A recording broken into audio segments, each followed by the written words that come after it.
Hi friends, welcome back to my channel.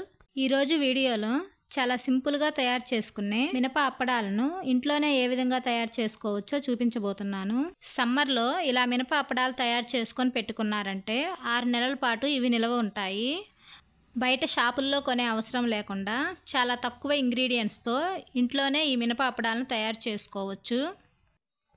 First time మా channel చూసేవాళ్ళు తప్పకుండా subscribe చేయండి.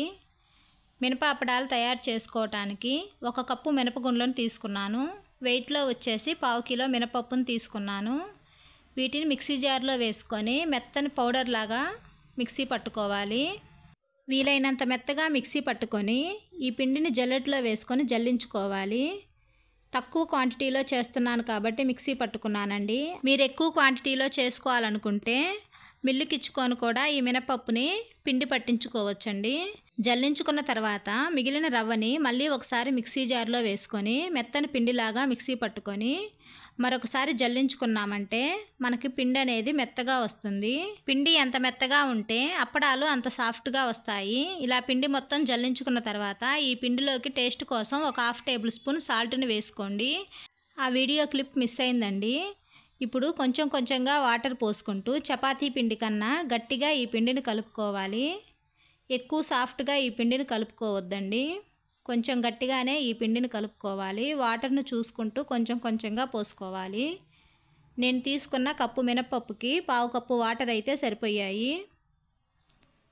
ఈ విధంగా పిండిని కలుపుకున్న తర్వాత ఇందులోకి ఒక 2 టేబుల్ స్పూన్స్ ఆయిల్ వేసుకొని ఒకసారి ఈ పిండి మొత్తం బాగా కలిసేలాగా పిండిని కలుపుకోవాలి.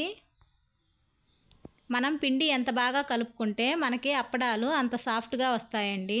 ఇలా కలుపుకున్న పిండిని మూత పెట్టి ఒక 10 నుంచి 15 నిమిషాలు నాననివ్వండి. ఒక 15 నిమిషాల తర్వాత చూపిస్తున్నాను. పిండి అనేది మనకు బాగా నానిపోయింది. తర్వాత ఈ పిండి ముద్దని ఒక చపాతీ పీటపై వేసుకొని ఇలా చపాతీ కర్రతో ట్యాప్ చేస్తూ కొడతా ఉంటే పిండి అనేది సాఫ్ట్గా తయారవుతుంది. ఒక 5 నిమిషాల పాటు ఇలా కొడుతూ ఉన్నామంటే మనకి పిండి అనేది సాఫ్ట్గా రెడీ అయిపోతుంది. తర్వాత చేత్తో ప్రెస్ చేస్తూ ఈ పిండిని బాగా కలుపుకోవాలండి. మనకి అప్పడాలు షాప్లో ఉన్నట్లే రావాలంటే మనం పిండిని కలుపుకోవటంలోనే పనంతా ఉంటుందండి. పిండిని బాగా కలుపుకున్నామంటే అప్పడాలు పర్ఫెక్ట్గా వస్తాయి. ఇలా కలుపుకున్న తర్వాత కొంచెం కొంచెంగా పిండిని తీసుకొని ఇలా సాఫ్ట్గా రోల్ చేసుకోవాలండి. తర్వాత ఒక నైఫ్తో చిన్న చిన్న బాల్స్ లాగా కట్ చేసుకోవచ్చు. లేదంటే ఇలా చేత్తో అయినా చిన్న చిన్న బాల్స్ లాగా చేసుకొని పక్కన పెట్టుకోవాలి. ఇప్పుడు కొంచెం మైదా పిండి కానీ గోధుమ పిండి కానీ వేసుకొని ఒక్కో పిండి ముద్దను తీసుకొని అప్పడాల్లాగా ఒత్తుకోవాలి. అప్పడాలను ఒత్తుకునేటప్పుడు ఎంత పలుచగా వీలైతే అంత పలుచగా వీటిని ఒత్తుకోవాలండి. ఇలా పలుచగా రెడీ చేసుకున్న తర్వాత ఒక స్టీల్ బాక్స్ మూతను తీసుకొని మీకు కావలసిన షేపులో ఈ అప్పడాలను రెడీ చేసుకోవచ్చండి.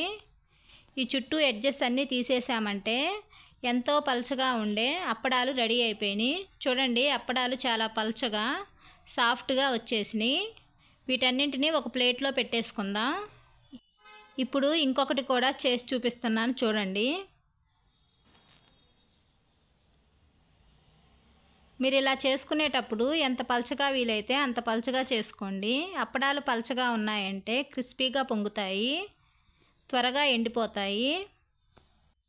ఇలాగే మిగిలిన వాటన్నింటినీ రెడీ చేసుకొని ఒక కాటన్ క్లాత్పై వేసుకొని ఫ్యాన్ కింద ఆరబెట్టుకున్నామంటే 1 గంటలో ఆరిపోతాయండి. ఒక 1/2 అవర్ తర్వాత మిగిలిన వైపుకు టర్న్ చేసుకుంటే సరిపోతుంది. అదే ఎండలో పెట్టుకున్నామంటే ఒక అరగంటలో ఎండిపోతాయండి. ఎక్కువ టైం ఏమీ పట్టదు. నేనైతే ఫ్యాన్ కిందనే పెట్టానండి. ఒక 20 మినిట్స్ తర్వాత మిగిలిన వైపుకు టర్న్ చేసామంటే అప్పడాలన్నీ బాగా ఎండిపోతాయి. 1 కప్పు మినపప్పుకే చాలా అప్పడాలు వస్తాయండి. చాలా ఈజీగా ఇంట్లోనే తయారు చేసుకోవచ్చు. 1/2 అవర్ తర్వాత అప్పడాలు ఎండిపోయినాయి. వీటన్నింటినీ ఒక ప్లేట్లోకి తీసుకోవాలి. ఇప్పుడు డీప్ ఫ్రైకి సరిపడా ఆయిల్ పెట్టుకొని ఒక్కొక్కటిగా వేసుకొని ఈ అప్పడాలను ఫ్రై చేసుకోవాలి. ఇలాగే మిగిలిన వాటన్నింటినీ ఫ్రై చేసుకున్నారంటే మనకు అప్పడాలు రెడీ అయిపోతాయి. పప్పుచారు, సాంబారు, రసం ఇలాంటివి పెట్టుకున్నప్పుడు సైడ్ డిష్గా ఇలా అప్పడాలతో తిన్నారంటే టేస్ట్ సూపర్గా ఉంటుంది. ఈ వీడియో మీకు నచ్చినట్లయితే లైక్ చేయండి, మీ ఫ్రెండ్స్కి షేర్ చేయండి. అప్పడాలు ఎలా ఉన్నాయో ఒక చిన్న కామెంట్ చేయండి. Thank you for watching the video.